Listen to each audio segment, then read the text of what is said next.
CO2 is 40. So remember, one of the factors we talked about affecting diffusion rate was concentration gradient. So our concentration gradient is 104 in the alveoli to 40 in the capillary blood. Let's look at, although we'll look at carbon dioxide, I don't think we'll get to it today, but if we look at the PCO2 of carbon dioxide, it's 45. PCO2 in the alveoli is only 40.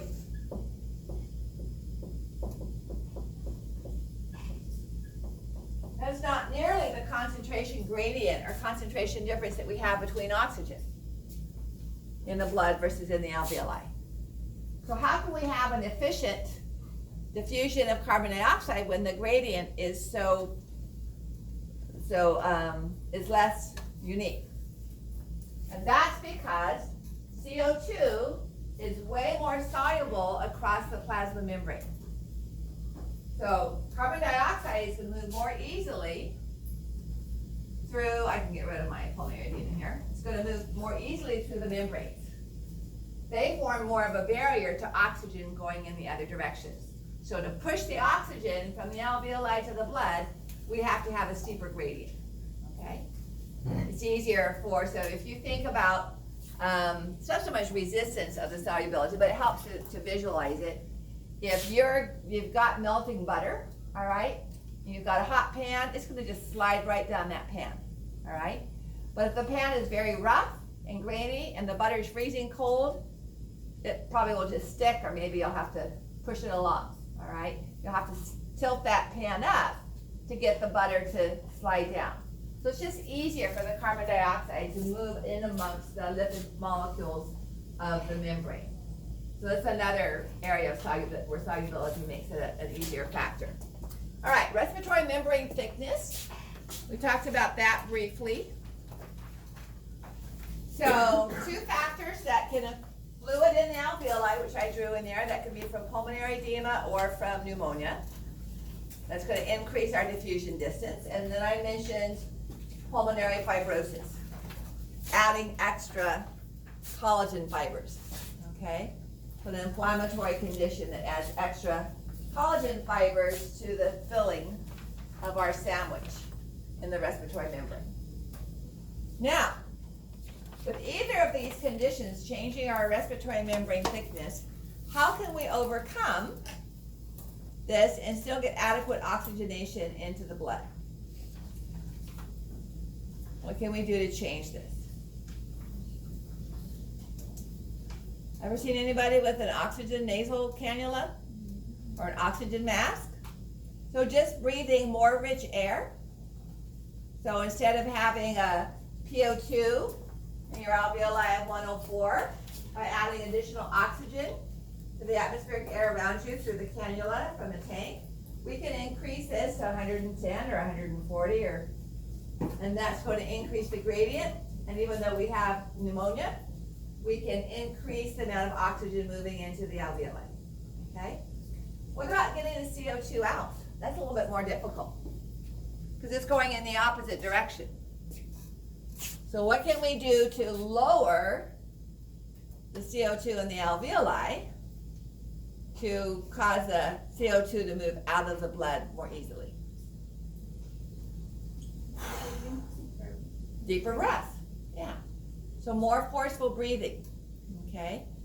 So forcing air out is going to help to blow off that CO2 and help to lower the amount of CO2 in the alveoli. Therefore, there's more room and there's a steeper gradient for CO2 to move out. But it's a little bit more difficult to do that, okay, than it is to actually get oxygen into that. All right, so which of the following are correctly matched? Pulmonary fibrosis causing low compliance. Does it or doesn't it? Or does it result in high compliance? Pulmonary edema as an example of obstructive pulmonary disease? Or is it an example of restrictive pulmonary disease?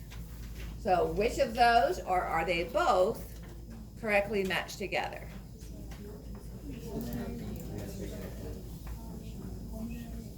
What was our definition of compliance? You guys remember from last week? I know you've done a lot of studying and quizzes, and so compliance meant expansion or recoil? Expansion. So if something is in high compliance, does it expand easily or is it more difficult? In high compliance. Easily. All right. So low compliance would be stiff, hard to push air into the lungs. So back to the sheet pluck, it would be hard to pump air that pushing the ambu bag would have higher resistance. All right. And little air would go into the sheet pluck. Whereas a low compliance, you wouldn't have to squeeze it very much and it would expand easily. Okay. So with pulmonary fibrosis, which is seeing the increased amount of collagen fibers in between the alveoli, like we see here on the right, is that going to cause increased or decreased compliance? If it's increased, then you would not choose that as an answer. If it's decreased, then it would be a correct answer. Okay? Pulmonary edema. Is that a restrictive or an obstructive disease? Restrictive, because we're losing volume of the lung because of the increase in fluid of our alveoli. Okay.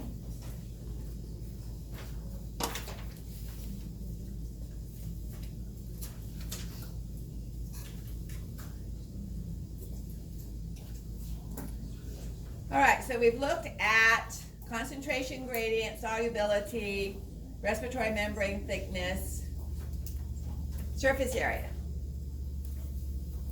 Surface area is kind of tricky. Emphysema loses surface area. Does asthma, somebody who has chronic or acute asthma, do they have a loss of surface area of their alveoli? Asthma is a narrowing of the airways due to inflammation, smooth muscle constriction, and mucus secretions. All right. Emphysema is difficult to move air out because of the loss of the alveoli. Okay. But because of the loss of alveoli, we also see a decrease in surface area. So decrease in surface area for gas exchange is primarily an indicator of restrictive pulmonary disease. In other words, if we have tubercular bacilli that block off a whole segment of the lung, we've lost surface area for gas exchange as well as volume. Okay? If we have our alveoli filled with fluid, we've lost surface area for gas exchange as well as volume of that alveolus. Okay? So emphysema with the loss of the alveolar walls makes it difficult to move the air out, but we've also lost surface area. So here are normal alveoli of emphysema, and then they break down, the alveoli get large, and we have less efficient gas exchange because we don't have as much surface area for the gas exchange. So that's a little confusing. Emphysema is definitely an obstructive pulmonary disease, but it does have characteristics of restrictive as far as that surface area is concerned. So here's pulmonary edema, a couple of images just showing so here we've lost volume, but we've also lost that surface area. It's not available for gas exchange.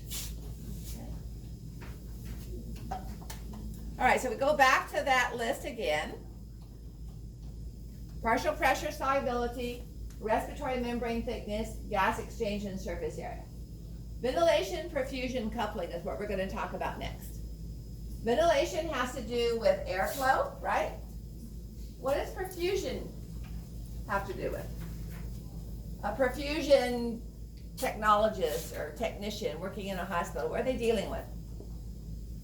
Anybody know what kind of machines? They're transferring particles. They're transferring. So are they working with the digestive system, or are they working with the cardiovascular system, if you had to choose between it? Cardiovascular. So perfusion has to do with the flow of blood through the lungs, or through any organ, okay? How well is it perfused? Is blood flowing through it? Poorly perfused means that there's some blockage, all right? So perfusionist has to do with blood flow. So when we look at perfusion ventilation coupling, we're talking about what does the lung do in response to poor levels of oxygen.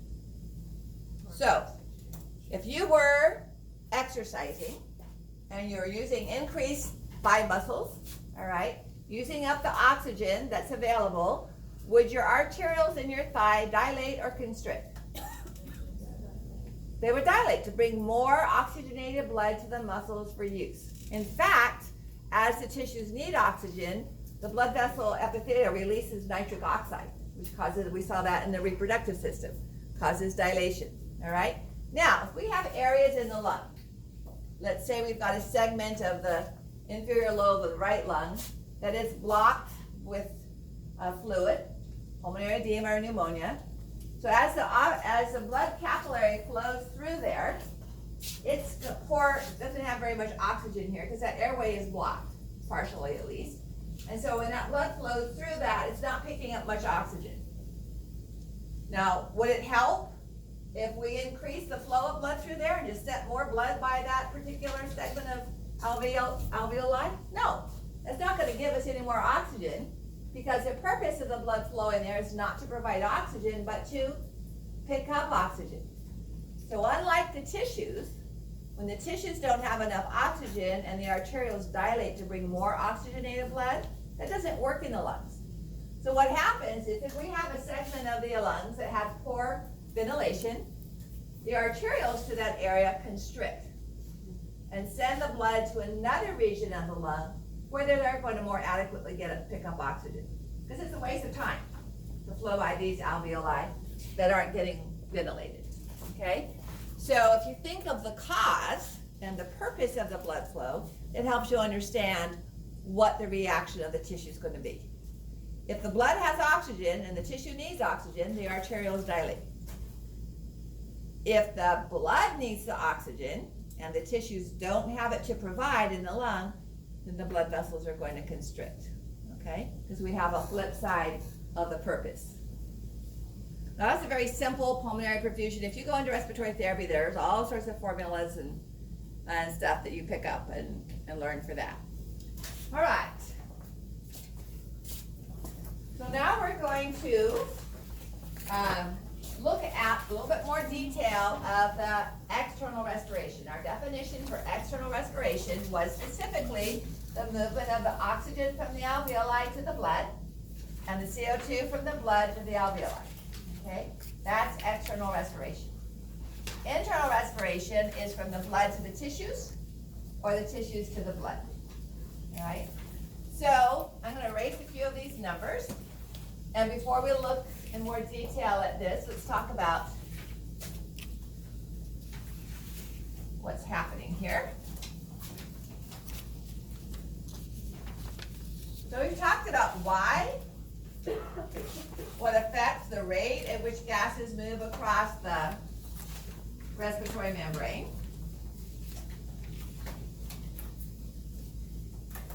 Let's talk about what happens when it does so. So oxygen can be transported by two different mechanisms in the body, okay? One is dissolved in the plasma. It's not binding to any molecule, it's a gas. So when we talk about PO2, and usually we're talking about arterial PO2. We're talking about the oxygen in arterial blood, and this is going to become arterial blood as it leaves the lungs, all right? When we talk about arterial PO2, it's the amount of oxygen dissolved in the blood. So what was our typical PO2 of the alveolus? 104. You'll see 104 to 106. I typically use 104. And in our venous blood, PO2 coming into the lungs is 40. So oxygen is going to diffuse across and dissolve in the blood. As more oxygen leaves the alveoli, does the alveoli PO2 drop? Yeah, but guess what? The next breath you take, it goes back up again. So we're always refreshing the PO2 of the alveoli, all right? So we don't equilibrate the first blood, the capillary that flows by the first alveolus, it has to flow by thousands of them. And eventually, by the time the blood leaves the lung and the pulmonary veins, it has equilibrated. Meaning that the partial pressure of the oxygen dissolved in the plasma is equal to the partial pressure of the oxygen in the air of the alveoli. So by the time it leaves and flows back to the heart, this is going to be a arterial PO2 of 104. Okay?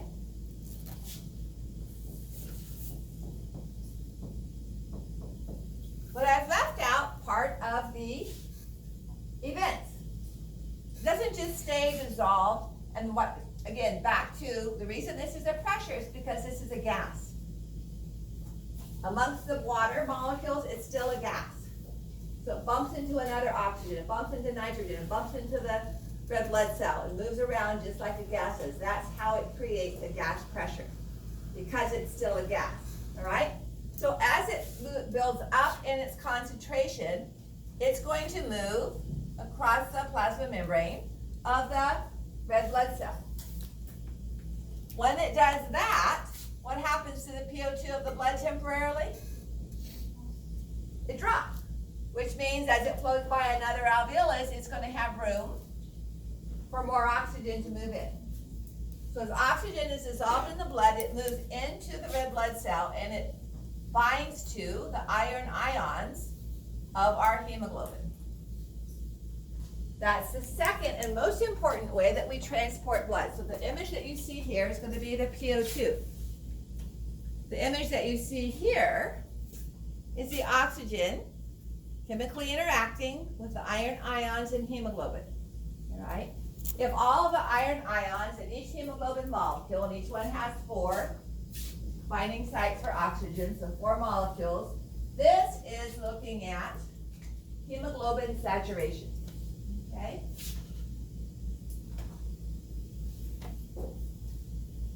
Given in percent. We can't get higher than 100%. Okay? Can we get higher than 104 millimeters of mercury? Yeah, all you have to do is breathe oxygen. Go to an oxygen bar and stick a cannula in your nose, all right? And breathe in pure oxygen. Your PO2 is going to go up. So that number can go higher and higher, all right? But we can't get more than 100% saturation, having oxygen bound to every single one of the iron ions.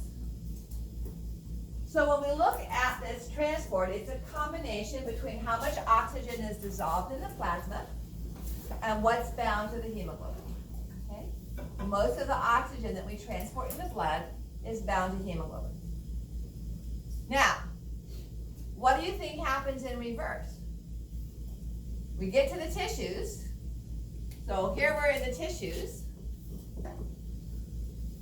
Here's a tissue cell of epithelial or muscle or whatever. It's got mitochondria. It's breaking down CO2 and using oxygen.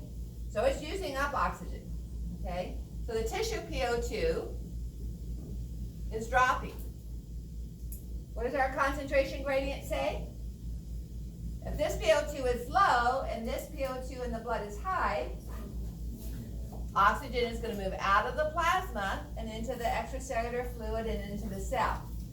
As we start decreasing the PO2 of our plasma, what's going to happen to the oxygen-bound hemoglobin? It's going to come off of the hemoglobin and move into the plasma. And as more oxygen leaves, more oxygen comes off the hemoglobin. All right, so we do all this in reverse. So when this blood returns to the lung, the hemoglobin saturation is low and the PO2 is low. Okay? But we bind to hemoglobin as the amount of oxygen dissolved in the blood builds up. So it has to have a gradient to move into the red blood cell. So rather than only being carried by hemoglobin or only being dissolved in the plasma, we actually do both. Okay? Because it has to come off the hemoglobin, and when it does that, it's in the tissue. It's in the fluid, and that provides our PO2. All right, so before we take a break, let's look a little bit at our hemoglobin molecule itself.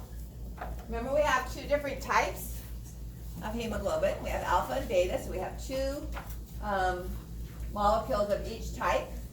Fetal hemoglobin has one different, it has gamma. Okay, so it also has two types, but instead of beta, it has the gamma. And it reacts a little bit differently, okay, because of transport. So when we look at the hemoglobin, within that, we have these porphyrin molecules. So listen carefully, because I'm going to tell you how much of the complicated portions of this you have to know, and it's a lot of chemistry. We're not going to worry about histidine and sulfate bonds and so on, okay? But what you see is this flat region here, the porphyrin molecule, that I want you to know that word, has iron. And this whole thing kind of changes shape depending on whether or not it has oxygen bound to it. So there's the word porphyrin, okay? And it's in the center of the iron is in the center of that. And that's about all you need to know. You don't have to worry about the salts and the histidine. But everything in chemistry really has to do, not everything, that's probably too general. But chemical bonds and proteins and ions have to do with shape, all right? So enzymes work because they fit a shape of the substrate. And hydrogen changes that because it changes the shape, and it may or may no longer fit and so on. So when iron is not bound to the oxygen, this porphyrin is shaped like this. When oxygen binds, it flattens out, okay? So it goes back and forth between this shape, as you can see in the little animation over here, okay? Anybody know what K stands for when we talk about chemistry? Kinetic? Quite the kinetic affinity. All right, so the affinity, that the likelihood that a bond would be formed, or how easily that bond is broken. So if there's high affinity between two atoms and two different molecules or alone, they're going to stay bound together. All right. If the affinity is low, then that bond is easily broken. So do we want to have the affinity between iron and oxygen to be very high or to be very low? Low. If it's low, then when the iron is in the lungs, the hemoglobin is in the lungs and there's a low affinity, are we going to get our hemoglobin saturated? Not without a lot of oxygen, because as soon as it binds to iron, it's going to come off again. Okay? Do we want it to be very high? Because if it stays there and doesn't come off when we get to the tissues, it's going to say, I'm not getting off of this right, and it goes right back to the lungs again. Okay? So guess what? We need it to be both. We want it to have a high affinity in the lungs, where we can saturate our hemoglobin with our iron with oxygen, even if we're living in Denver, okay? We don't have to stay at sea level. But when we get to the tissues, we want it to come off easily. Unfortunately, that's the way hemoglobin works, okay? So this is showing, these 4 boxes here are representing the 4 iron ions in each hemoglobin molecule. And the affinity for oxygen changes as we add increasing amounts of oxygen, okay? So it's easier to add another oxygen if there's already one there. In the reverse, it becomes a little more difficult for the oxygen to dissociate, okay? Just know deoxy is the same as deoxygenated blood. It means hemoglobin has less oxygen, and oxyhemoglobin is hemoglobin with oxygen bound to it. Anybody know what carbaminohemoglobin is? Carbon dioxide. Where does the carbon dioxide bind to on hemoglobin? Does it bind to the iron? It binds to the protein. It binds to the globin part. So if we have the word hemoglobin, oxygen binds to the heme, that's the iron ion. Carbon dioxide binds to the protein, that's the globin part. Okay? All right. I want to go ahead and talk about this, and then we'll take a break and come back and talk about it again. So this is a curve that shows kinetic energy between oxygen and iron in the lungs and in the tissues. Okay? May I erase the board? So, this line represents the x-axis or the y-axis? X. Okay? And the vertical line is our y. So the x-axis is the arterial PO2 of blood.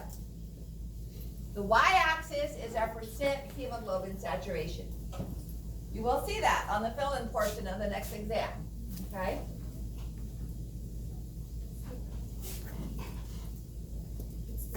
So this 100, and I reminded last night's class, this 100 can go higher, right? Because this is our PO2.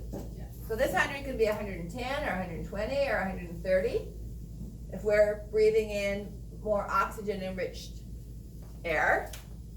Percent hemoglobin saturation can't go any higher than 100 because that is 100%, not a direct measured value. So arterial, partial pressure of oxygen, arterial PO2. This is not what's bound to iron, okay? This is the dissolved gas in the plasma. That's why it creates a pressure. When it's bound to iron, it no longer acts as a gas. It doesn't create a pressure. So just to remind you that this can go higher than 100, I'm going to put 104, okay?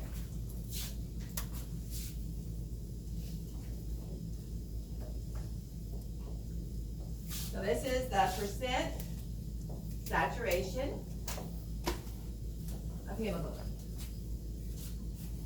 Now, what would it mean if I were to draw a line like that?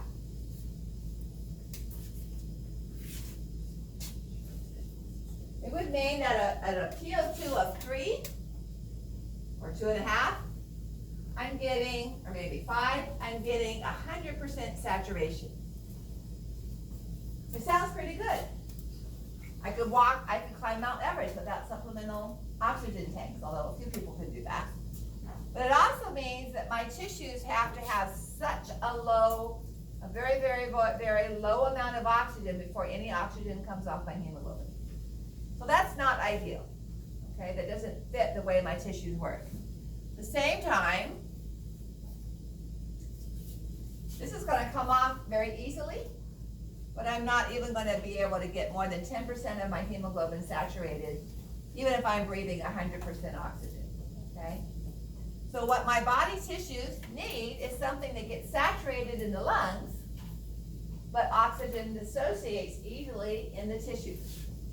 So which area is most likely to have a high PO2? The lungs or the tissues? The lungs. So up here, where we have 100% saturation, we get that when our PO2 is about higher than 90, okay? And then as I drop the amount of PO2 I get, I start to get less and less. And then notice how quickly the oxygen comes off when I'm at the PO2 values of the tissues. So this flat area of 100% saturation or near 100% saturation is called the plateau. And that refers to the lungs. Okay, where we're getting PO2 of 104, and before we leave the lungs, the hemoglobin is 100% saturated. Here, the slope or the steep gradient refers to the low affinity that hemoglobin has for oxygen when the PO2 is low, all right? So this occurs in the tissues. Now, one important measurement or concept, just a way, there's nothing unique about 50% hemoglobin saturation as far as body function. It just makes a nice line for comparison, okay? So if we have 50% hemoglobin saturation, What's that say? What that is saying is that 50% of each hemoglobin has oxygen bound to it. It's not saying that if I have 100 red blood cells, 50 of them have no oxygen and 50 of them are completely saturated. All right, so we're going to saturate the hemoglobin at a time. So if we have 50% of our hemoglobin is saturated, that usually happens at a PO2 of around 30, between 30 and 40, okay? You don't have to remember that number, I'm just showing you where it is. Which is pretty low. Remember what our blood is when it comes back? It's 40% PO2, all right? So it comes back when we still have a little bit more than 50% of our hemoglobin has oxygen bound to it. So we don't, remember I said we never completely deoxygenate or have unoxygenated blood? All right, so if I were to redraw this graph,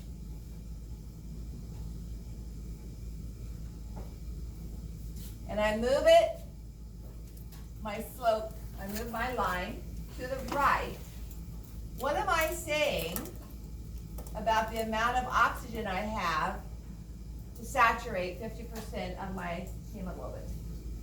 Does it take more or less? I went from a PO2 of 30 to a PO2 of 50. So PO2 of 50 is more or less than a PO2 of 30. Do I have more or less oxygen dissolved in my plasma? I have more, okay? So what I'm essentially saying, here's an image of my capillary, my red blood cell.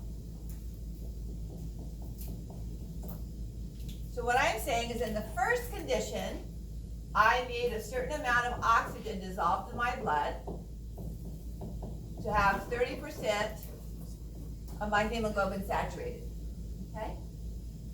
What do you think is happening between oxygen and hemoglobin if I have to increase the amount of oxygen here to keep that the same? There's more saturation. What's the relationship between oxygen and iron? Is it staying there longer or is it coming off more easily? So I couldn't find any folding chairs last night, but I used to play a game all by myself of musical chairs. Okay? So the chair is the hemoglobin iron, and I'm oxygen, all right? So the music's playing. I always do Jeopardy when I play this game. Do do do do do do do do do do do do do do do. Now to get on that, no, there's no oxygen there, right? So I have to get around and sit down. Okay? Now what happens if I had 10 of us playing this game? Meaning more oxygen. Okay? And we're all going around the chair. And the music stops. Now I can't sit down, but if there were 10 of us, you'd be sitting on top of each other to be able to sit down. Okay? So the more oxygen we have at any given time, the more likely the hemoglobin is to be saturated. Does that make sense? Okay? That's what we're saying by moving our PO2 to the right. We're saying that whatever's going on between iron and oxygen, the oxygen's not staying there very long. So to have at any given time 50% of our hemoglobin saturated, it takes more oxygen dissolved in the blood to make sure that happens. Okay? Nothing magical about this. That happens in the body. We're just saying that to get this value, there's oxygen is separating from iron more easily. Therefore, we have to have more oxygen available to make sure when it does come off, there's another one there to take its place. Does that make sense? Okay. So our normal PO2 dissociation curve, I'm going to draw just like a regular chair. Okay? Now, let's say that I change that chair and it has a steep slope.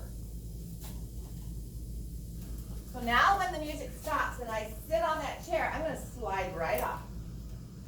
Which means I'm going to stay there even less than a normal time. So that means I have to have even more people running around the chair because every time one slides off, I have to have another person right there. They're going to slide off too. Okay? So any factor that moves the oxygen dissociation curve to the right makes it easier for oxygen to leave the iron ion. It has a lower chemical attraction. It has a lower affinity for it. Okay? So, first one's real easy.